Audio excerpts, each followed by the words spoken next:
મારી ચેનલ હસુ પટેલમાં આપનું સ્વાગત છે। આજે હું તમારી સાથે શેર કરવાની છું કાચી કેરીમાંથી બનતા મુખવાસની રેસીપી।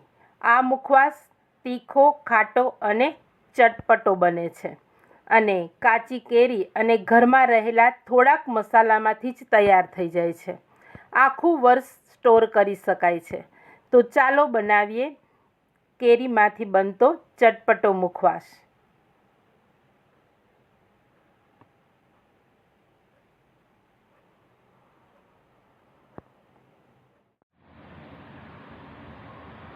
કાચી કેરીનો ચટપટો મુખવાસ બનાવવા માટે મેં અહીં 500 ગ્રામ કાચી કેરી લીધી છે।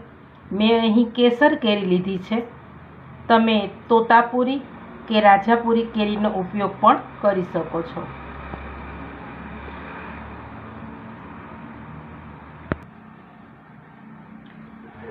સૌપ્રથમ એક કેરી લઈ તેમના આગળના ભાગને દૂર કરી દઈશું। કેરીની છાલ છે તે પણ દૂર કરી દઈશું। કેરી છે એકદમ તાજી લેવાની છે। આ રીતે બધી છાલ દૂર કરી દેવાની છે। કેરીમાં લીલો ભાગ ન રહે તેની ખાસ કાળજી રાખવાની છે।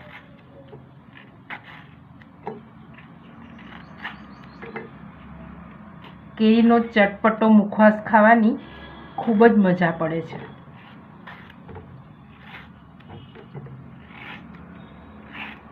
આ રીતે બધી છાલ દૂર થઈ ગઈ છે।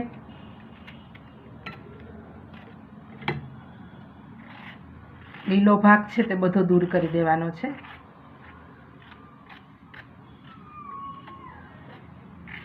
આ રીતે બધી કેરીની છાલ આપણે દૂર કરી દઈશું। કેરી પરથી બધી છાલ આપણે દૂર કરી દીધી છે। હવે આપણે કેરીને કટ કરી લેશું। આ રીતે કેરીને કટ કરી તેની સ્લાઇસ બનાવવાની છે। એટલે આ રીતે કટ કરી તેમાંથી સહેજ જાડી સ્લાઇસ આપણે બનાવવાની છે।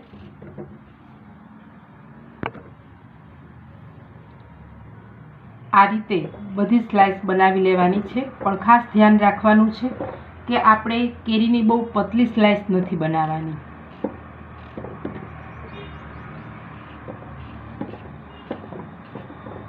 મારી ચેનલને હજુ સુધી સબસ્ક્રાઈબ ન કરી હોય તો સબસ્ક્રાઈબ કરજો।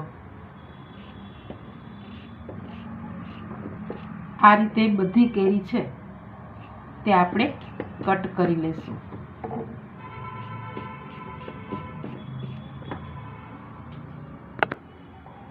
અહીં આપણે બધી કેરીની આવી સ્લાઇસ બનાવી લીધી છે। હવે તેને આપણે એક વાસણમાં લઈ લઈશું। આ સ્લાઇસમાં હળદર અને નિમક ઉમેરી તેને કોટ કરી દઈશું। હળદર ઉમેરી છે, 2 ચમચી નિમક ઉમેર્યું છે। હવે તેને સારી રીતે કોટ કરી લઈશું। આ રીતે હળદર અને નિમકથી કોટ કરવાથી કેરીમાં રહેલી ખટાશ છે તે થોડી દૂર થાય છે।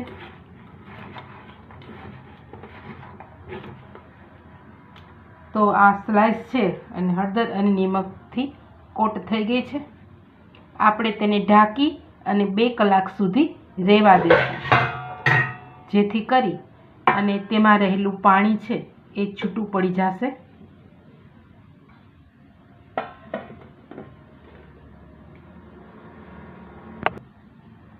બે કલાક થઈ ગઈ છે તો સ્લાઇસ ઉપર હળદર અને નિમક કોટ થઈ ગયા છે। થોડું પાણી પણ છૂટું પડી ગયું છે। આ રીતે તો આપણે તેને એક વાસણમાં નિતારી લઈશું।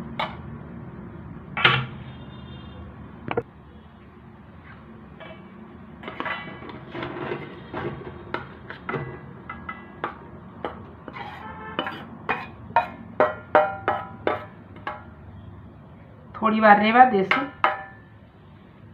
પાણી બધું નીતરી જશે।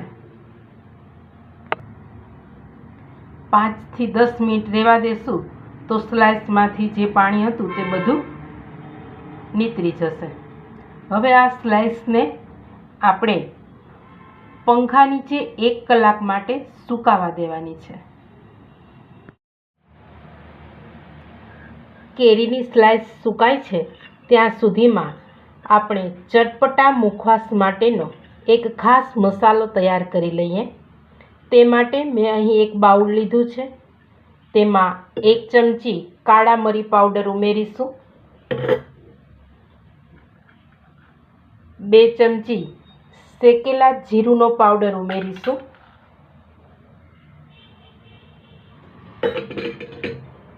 1 ચમચી જલજીરા પાવડર ઉમેરીશું,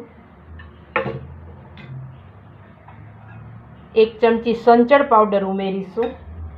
સંચળ પાવડરનો ટેસ્ટ મુખવાસમાં ખૂબ જ સરસ લાગે છે। મુખવાસ સહેજ તીખો અને ચટપટો બને તે માટે 1 ચમચી લાલ મરચું પાવડર ઉમેરીશું અને કેરીના ખાટા સ્વાદને બેલેન્સ કરવા માટે 1 ચમચી ખાંડને દળી અને પાવડર બનાવેલો છે તે ઉમેરીશું।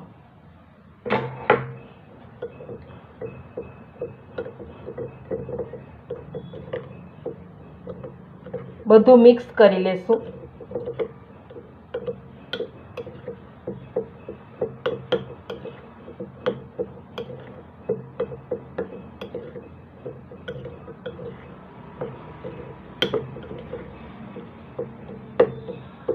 બધી જ વસ્તુ છે તે મિક્સ થઈ ગઈ છે, તો તૈયાર છે ચટપટા મુખવાસ માટેનો એક સરસ મજાનો મસાલો। કેરીની સ્લાઇસ છે તે સુકાઈ ગઈ છે, આ રીતની સુકાવા દેવાની છે। આપણે તેને બહુ ડ્રાય નથી કરવાની, કારણ કે મસાલો છે તે કોટ કરવાનો છે માટે। તો હવે આપણે તૈયાર કરેલો ખાસ મસાલો છે તે સ્લાઇસ ઉપર કોટ કરી દઈશું।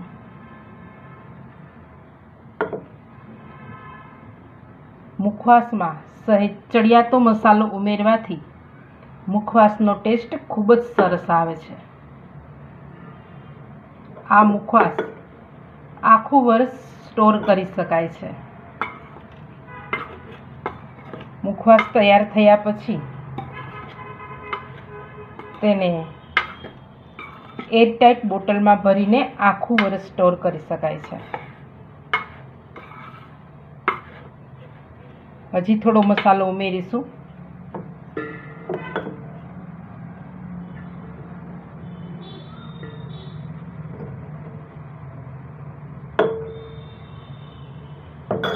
બધું મિક્સ કરી લેશું।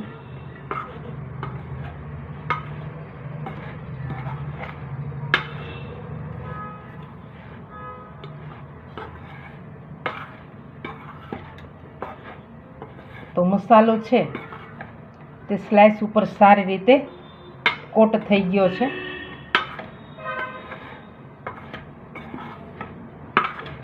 હવે આપણે આ સ્લાઇસને બાઉલમાં રહેવા નથી દેવાની, તરત જ તેમને એક ડીશ કે થાળીમાં સૂકવી દેવાની છે।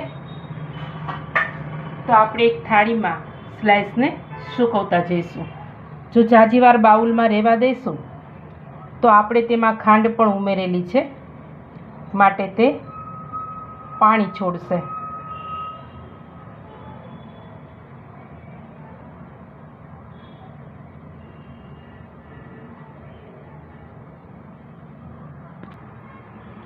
આ રીતે મેં બધી જ સ્લાઇસને સૂકવી દીધી છે। 2 દિવસ સુધી તડકામાં અને રાતે પંખામાં આપણે સ્લાઇસને સૂકવી દેશું।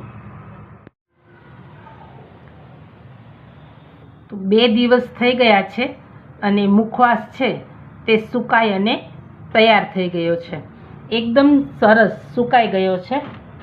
આ રીતે અવાજ આવે એવો ક્રિસ્પી બની ગયો છે। તમને બતાવું છું. જો આ રીતે આ મુખવાસને સ્ટોર કરવા માટે એક એરટાઇટ બોટલમાં ભરી લેશું.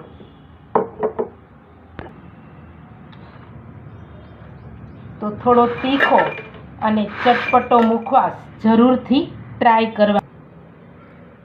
સ્વાદમાં થોડો તીખો અને ચટપટો આ મુખવાસ ખૂબ જ સરસ લાગે છે.